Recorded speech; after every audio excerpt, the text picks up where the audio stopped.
Koreyada aviachiptalar narxi keskin oshadi.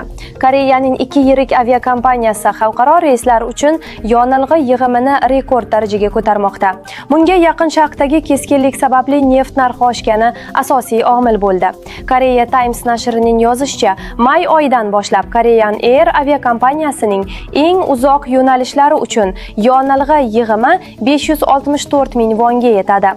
Taqqoslash uchun bu ko'rsatkich mart oyida bor yo'g'i 198 ming won edi.